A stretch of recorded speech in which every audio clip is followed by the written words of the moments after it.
Hello and welcome. This is Faz, your host, and this is part of our Intelligent Cities Insight series where we bring thought leaders to talk about things that are happening in smart cities, intelligent cities, and role of technology in shaping a municipal government and the role people are playing in helping make things easier and more efficient for residents. And today I'm really excited to welcome someone really very special. So without further ado, let me just introduce and welcome Genesis Gavino, who's the Chief of Staff of City of Dallas. Welcome, Genesis. Thank you, Faz. It's great to be here. Excited for the conversation. My pleasure. So Genesis is currently working as Chief of Staff and Resilience Officer for the City of Dallas, where she leads the implementation of Resilient Dallas strategy, digital equity efforts, smart cities efforts, and the coordination of special projects and other citywide interdepartmental initiatives. In addition, she has oversight of the central operations and administrative affairs of the mayor and city council's office and the city manager's office.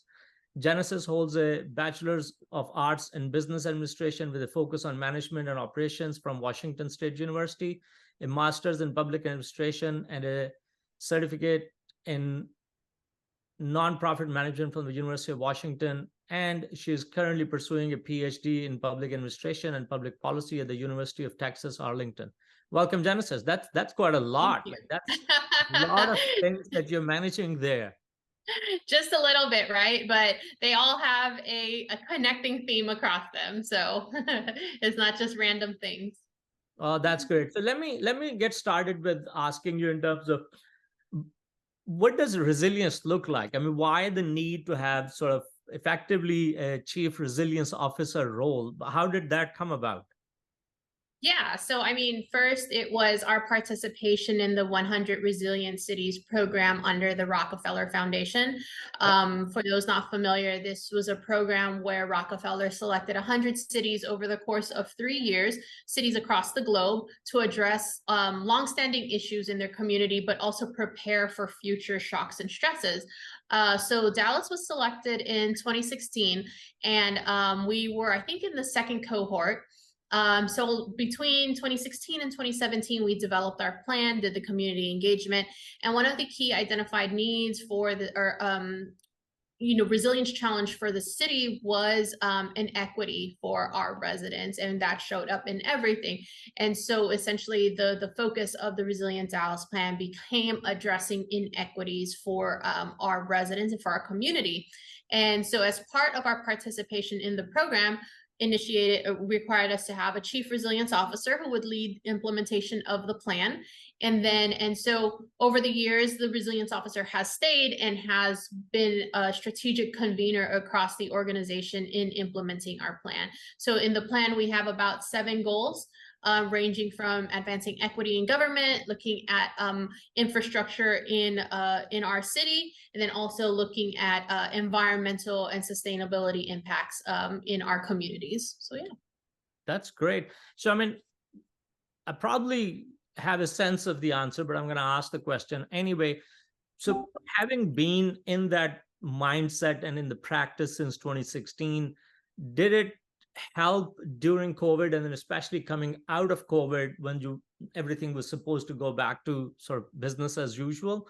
Was that like a benefit? Was that helpful? Any lessons learned on that side?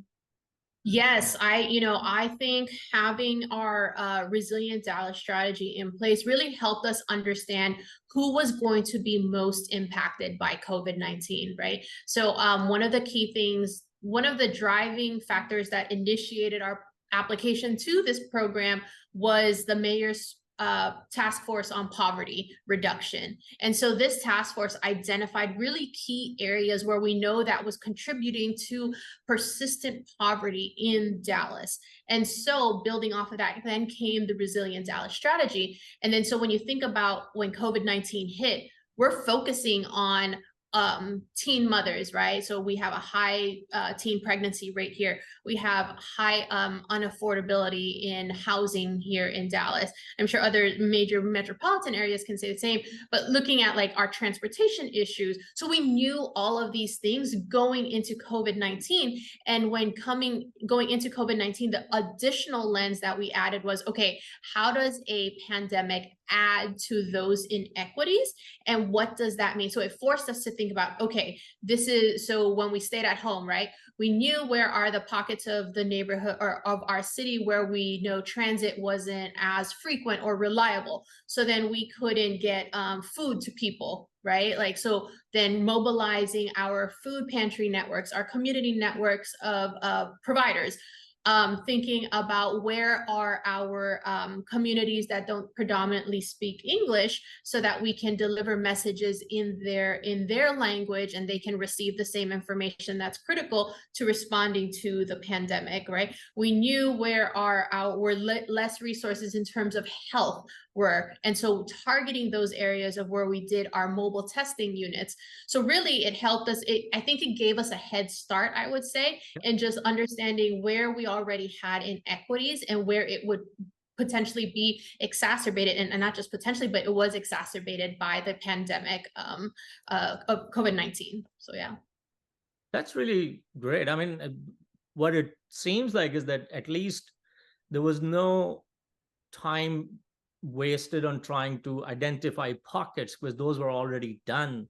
And then those were already in place to know where efforts and resources need to be allocated. That's amazing. I mean, would you say that this is something that most cities should have in place, that they need to have sort of a resilience plan, resilience strategy in place for them? Because if once you have that, be it pandemic or any other natural disaster or any other emergency, it's always easier to get started with that. Yeah, and I really like that you included like natural hazard or emergency situation in that too, right? Because that's also something you have to consider when you're thinking about being resilient to any shock or stressor in your community. And one of the key things though is that I think what set Dallas's plan apart was that we didn't just focus on climate change or sustainability or environmental impacts, right? It really looked at the whole gamut of inequity in the city and started from there. And one of the key things that I think, aside from just knowing where our inequities exist, is that we have baseline measures. So we had one of the first things coming out of Resilient Dallas strategy that we completed was an equity indicators report. The equity indicators looked at within races whether or not inequities exist based off specific indicators. So we use that as baseline information. And that was really critical coming into, recovering from the pandemic. Like, we talk about internet access, right? So like prior to the pandemic, the rate of inequity between like Black and Hispanic communities were like 3-4 times higher than in white communities. And we saw that the trend continue even within the pandemic. And we know everybody, digital divide became a major issue during the pandemic. And so having those equity indicators really help us. And I think my recommendation for cities looking to develop a resilience plan or thinking about their own resilience challenges is really focusing first on your communities versus, some might say, okay, well, we want to look at resilient infrastructure. Like, yeah, sure, you can build infrastructure that will withstand whatever storm, but if you're not building it so that, like, centering your community in the consideration of how you build it, like a human-centered approach is kind of like what I'm advocating for, as opposed to, oh, we need to build this building, we need to have it green, we need to have solar, we need to do X, Y, and Z, right? Great, but if you're also not sustaining the people who live in your communities, who's going to be there to be in the buildings, right? So that's some of the things that we push for when we think about resilience, is needs to be human-centered with an equity approach.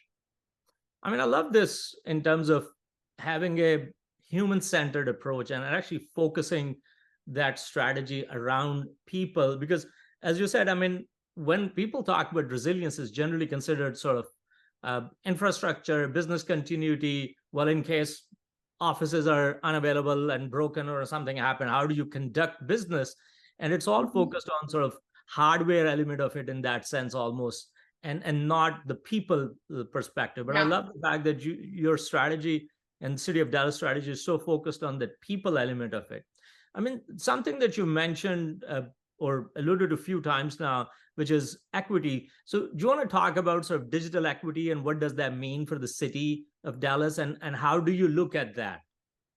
Yeah, great question. And I mean, so for us, digital equity is where all residents in Dallas have reliable, high-speed internet with the appropriate equipment to be online and the the knowledge to be safe users online, but also effective users, right? So we align to the guiding the pillars put out by the digital equity community. So National Digital Inclusion Alliance has 4 pillars that they work against. So it's like that they focus on it, and we focus our work that we do. So we have access, affordability, devices, and digital literacy skills and training. And so a lot of the work that we do here is really one, we do all of the 4 pillars, and we work on them all at the same time, recognizing that people are at different places in their digital inclusion journey, right? Like,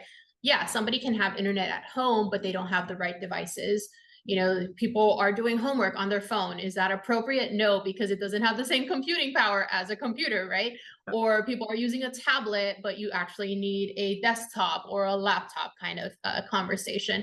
So, you know, a lot of the work that we're doing now today is really addressing each of those pillars, but then also looking at the infrastructure. And so the city, while we have no intention of becoming an internet service provider, really looking at how do we build infrastructure that facilitates connectivity across the city. And it's looking at how do we partner with the private sector, because the city can't do it alone, right? And also, let's be realistic, the divide was also created by the private sector based off of their prioritizations of where they want to invest, right? Where can they make profit off of who's going to buy the most expensive internet subscription, versus in communities that are not going to prioritize a $50 internet subscription when they have to prioritize electricity bills, water bills, you know, they have to make rent, they have to pay their mortgage. And then thinking about, you know, so all of these compounding issues that they can prioritize before an internet subscription. But I think that also goes to the old way of thinking about internet, that it's a utility and it's no longer, or sorry, I'm sorry, internet as a nice to have, right? A luxury. Whereas now the internet is truly like a utility. It's just like water. It's just like electricity that should be provided to every single person across this country, regardless if they're in an urban setting or in a rural setting. So 100%. I mean, the other, once again, I mean, I can't help but notice that when you talk about sort of digital equity, but also skill development, which is, it's once again very human focused thing, that it's not that, okay, we provided the material, we provided the infrastructure, it's available if people want to use it, but it's about, okay, where are you in terms of your learning, and are we helping our sort of residents who may not have been exposed to that environment, who may not be as privileged, are we helping them come along and come to the starting point where we think absolutely fantastic. I would say that's a really great way to look at it, and sort of build upon from that. So where does that sort of such human-centric strategy or the desire within the city, where does that come from? Because I mean, we don't really see that in many other corporate environments, or at least, or some of the public environments as well. So I will say, I think it goes to the strategic priorities and vision of our city council, but also our leadership here at the city. So I put leadership in 2 different buckets: our elected leadership, but then also our executive leadership. So our city manager really brought to this organization core values of service. It's like how we approach our work here at the city. And so we have 5 E's that we call our values of service. They're empathy, ethics, excellence, engagement, and equity. And so when we think about the work that we do, how does our values of service show up in that work, right? So like when we look at, so I'll use digital equity as an example, right? So empathy, like you're saying, the digital literacy skills and learning, it's meeting them where they are to bring them to that starting point. So everybody has that level starting point. And then excellence of making sure that we are providing the most up-to-date type of resources available to them, but also continuously learning from our community what works and doesn't work. Because sure, we can provide like the Google, I think it's like a 101 something class on like how to be on the internet or something like that. There's this technical Google class, like certificate that you could take. Anyway, but if the community is not receptive to it, or they're not finding that it's useful for them, I'm not going to continue going down that road of making that part of their curriculum. Right. So it's that continuous learning from our community to tell us what works and what doesn't. That's also part of our engagement work. And then equity, of course, focusing on our least connected communities. Right. So always thinking about how our values show up in every work that we do. And I think you can find that in any department that you go in, because we have created this culture that that equity undergirds everything that we do here at the organization. I mean, once again, I can't help but notice that the first part of those values was empathy, which is, once again, a testament to the way you, your team, and your colleagues and your leadership are working. So hats off to you guys for having such a human, such a people-centric approach to everything. Moving on from that part, just wanted to have a bit of a conversation in terms of your sort of smart cities or intelligent cities plan and what's happening in Dallas, and what are the things that are being done, and how have you found that journey so far? Yeah, great question. I'm going to go back again to a human-centered approach, right? So I think a lot of what I've seen, and also this is part of like my research that I do for school, when you talk about smart cities or e-governance, e-government, it's always, how can technology solve your problem? Right? Yep. As opposed to what is the problem and how has it been exacerbated by technology? It's a framing, it's a philosophical framing of the problem itself, and understanding, okay, technology can't always solve everything. I don't need an app. I don't need a drone to do X, Y, and Z for me, because if inherently our service delivery system and the way we do service delivery is not working, then bringing in technology will just exacerbate that ineffectiveness, right? So I don't see technology as like the answer to all. I see it as an enhancement to better deliver services. So always starting from the question of what is the problem versus how can I solve this problem, and really getting to the root of that. And that's, I think, the reframing that we're doing here at the city with the future of our smart cities and intelligent city type of work. So one of the projects that this shows up really well in is, so we have a neighborhood called Red Cloud neighborhood. Yep. And community, same type of community that you would expect, of like disinvested, right? Low property values, just name it, bad sidewalks, or not even any sidewalks to begin with.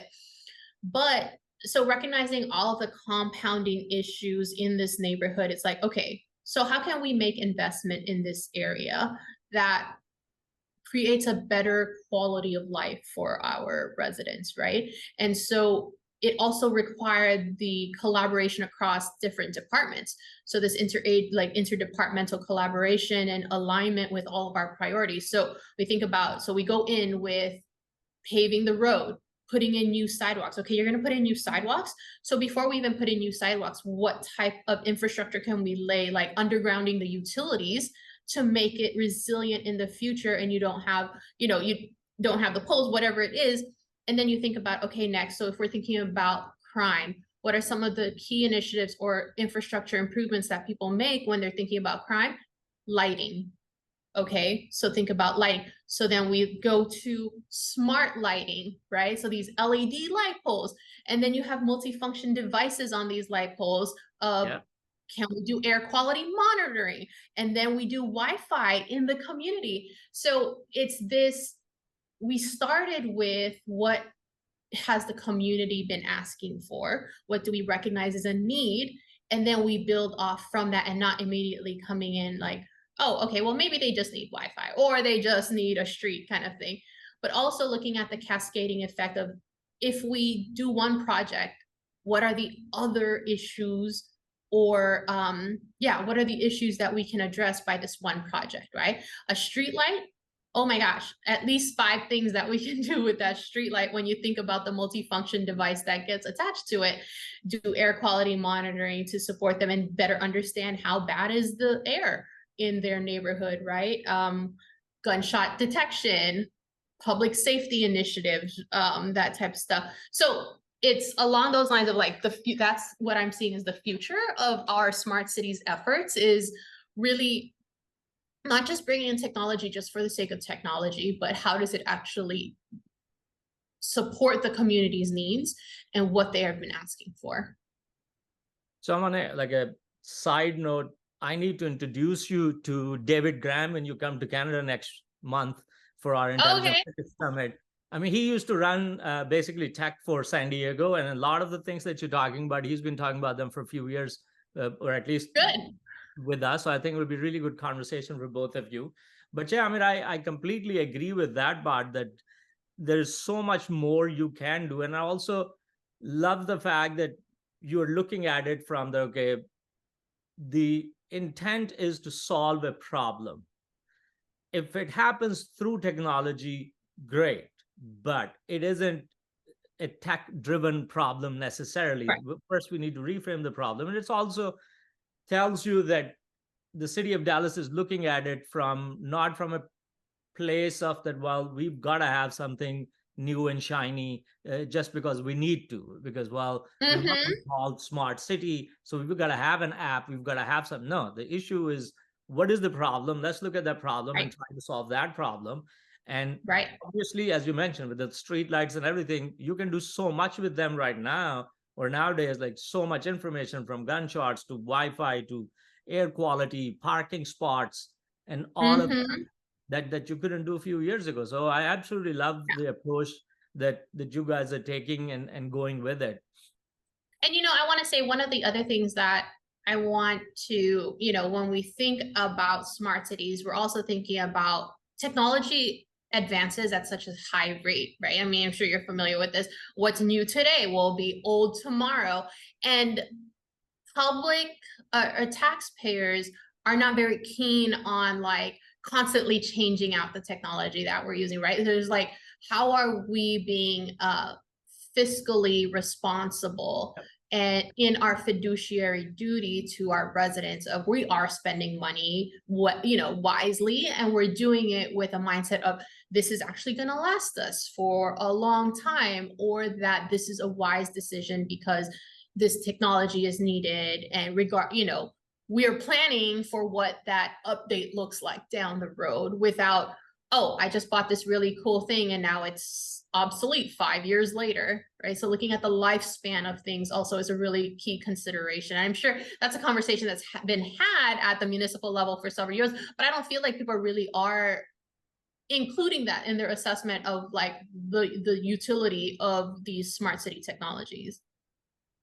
I mean, it's a little bit of a sort of adjacent conversation, but yeah, I mean, how do you future-proof your infrastructure? As in, you implement a tech today, as you said, in a year's time, it's obsolete, but also, and then that's true across pretty much every major vendor, that everyone wants to come in and make sure that it's almost like a closed tech loop, that you are only working with them, their vendors, their solutions.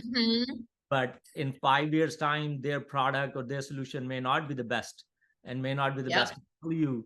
So how do you, as a tech leader, how do you actually future-proof your investments in infrastructure? And how do you create that sort of policy where you're always getting the best value for the money and best sort of return on taxpayer investment? So that's a whole new separate conversation altogether to try to. And I'd love to hear the answer from the tech sector, because I'm always trying. I am fairly new to this side of local government, right, in terms of tech and everything, but I feel like it's always a pitch to sell to the city.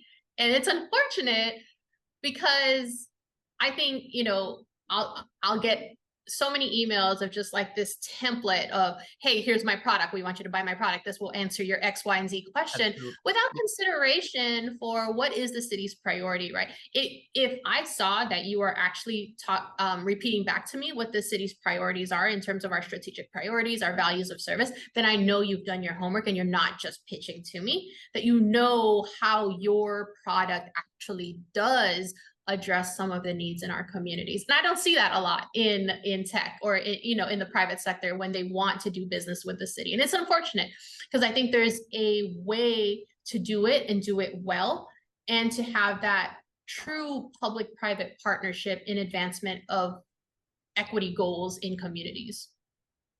So, I mean, if any of our vendors were to listen to this, and then they would ask, okay, what are Dallas's priorities? So what would you say the top 3 or 4 priorities are for the city right now, from your perspective?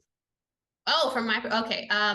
Well, I would say that infrastructure and, making sure that, I mean, we have, just like across the entire nation, and I will say this, like, our problems are not unique to just Dallas. I think every major urban area has similar problems, right? But so I would say infrastructure, just like the rest of the country, aging infrastructure, because we have not invested in it as much as we have in other areas. But then also public safety, rethinking policing, and not in the sense of defund police, right? But what does Not policing from a look like when political it is, perspective, but yeah, more from a yep, administrative, operationally, yeah. operational perspective. Yes. Agree. And then I would say, aside from that is, building our workforce. Yep. So that can be like economic implications, all of that. So, right. So infrastructure, public safety, and then workforce development would probably be key. So, I mean, you wear a number of hats. So I just want to understand a little bit from that perspective on a like almost like on a personal level, that how do you balance sort of your operational work with administrative work, with sort of tech leadership, and then obviously the digital equity side? So how do you manage all of those sort of plates at the same time? I see all of it connected, right? Okay. And while what I have purview over might seem like several disjointed things, I think there's a connecting theme across all of them to ensure that, our organization is like as efficient, effective, and equitable as it can be. So as I'm doing my administrative work, it's like, how are we advancing the goals of the organization, and then trickling down based off of the different plans that I oversee, how are we advancing that in the work that we're doing? And some of my work is truly just administrative, right? Like overseeing like the office or something is administrative. But then I'm always thinking about organizational, like, I have organization theory in my brain, right? Of like, how do I make sure that this organization runs well and is effective, but also understanding that we're a public sector organization, and to a certain extent, private sector principles don't always align in our world, because the same type of efficiency in the private sector is not the same type of efficiency in the public sector, right? So always thinking along those lines. Fantastic. Like, that's a great answer. So what is, from your sort of perspective, what do you think are challenges and opportunities that other municipal professionals that are in similar roles as you will be facing in the next 3 to 5 years? So what sort of midterm lens? Oh gosh. So when I think future-proofing the organization is going to be key, right? But I think there is a greater call for accountability and transparency from the community of how we do business at the city. And I think rightfully so, right? And as as an organization, as local government, we have to be willing to and be able to respond to those calls for accountability and transparency. And so when we do our work, how are we centering the voices of those who are least likely to be heard, right? How is this advancing equity for the most vulnerable, for the most marginalized in our community? And then I think also partnerships and relationships, because local government doesn't always do it alone. And we require engagement across different sectors. And I'll give an example for like the digital divide. Like I'm working with the county, like the county that we currently sit in right now, working with nonprofit partners, and then even the private sector as we think about how we're building our infrastructure, right? So it's like, it takes all of us to do that work. And there are certain limits to what the city should and shouldn't be doing. And I think if you ask different people, they'll give you different answers of what that is. But I think ensuring that the quality of life of people across your communities is not inequitable, I think that's a key activity that the city is responsible for. So when future proofing for obviously future, collaboration and partnerships across the organization are really key. And so I think that's kind of like someone in my same profession would need to think about, what they're planning for the future. Fantastic. So what has been your journey been like? Like, how did you end up in a municipal space? Like, is that what you wanted to do when you graduated with business? Or like, how did you that end is up? funny that you asked that. So as you were reading, like, right, my initial background is business, and then I went for a public policy degree for my master's. And I had always thought I was going to be in the nonprofit realm. And I actually, like, because a lot of my work prior to that was with nonprofits, my work prior to local government, and then I was accepted into a fellowship straight out of grad school in local government. And I said to myself, I'm like, okay, if I'm going to be a real advocate for and be able to work well in the nonprofit sector, I need to understand how government operates, because they are some of our biggest funders, right? Especially if you're thinking about homeless services, childcare, all of those different aspects of our social safety net. A lot of it is government. And so for me, I was like, okay, I will understand how government works, how government funds nonprofits. I can be the best at my job. And so I get in and I'm like, oh, okay, I realize I really like this. And so actually my path has been, so from this fellowship, I've done homelessness policy. And then I've done, really done a lot of data equity work. And then now I'm here where I am and focusing on broadband and resilience.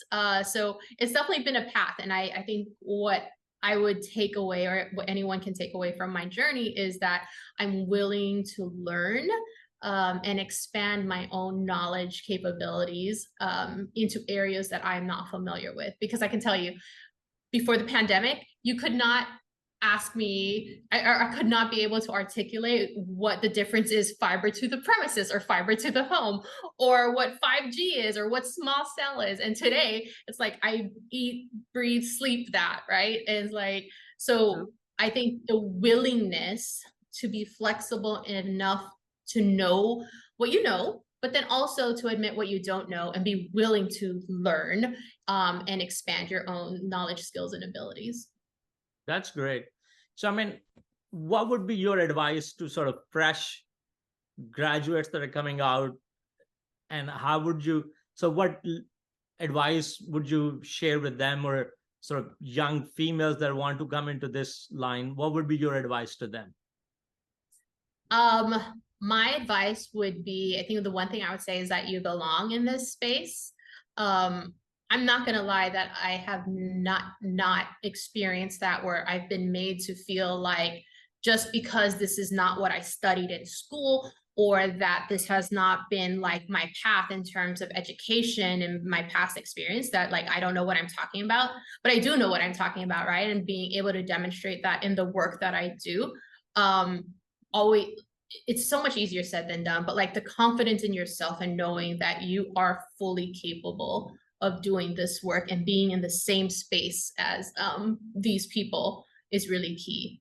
And, also always remembering that there are people who don't have that ability to be in the same room as you or be at the same table as you. And so it's really important that we don't shut the door behind us as we move up or as we enter into rooms, that we're making space for others as well. So, yeah. That's great, actually. So, I mean, even if you open the door by yourself, do leave it open for others, and also have that faith that you belong. You're not an alien in this environment, and you can always obviously learn and do better, but you belong. Well, Genesis, I mean, I really enjoyed our conversation. I know that you have a very, very busy schedule and I had limited time with you. I could have done this for like another half an hour, but I want to thank you very much for giving us the time. Thank And I you. look forward to having a conversation with you in Toronto next month. So thank you very much. And I wish you all the very best. Looking forward to seeing you in Toronto as well. Thank you. Take care. I'll talk to you later. Bye-bye. Bye.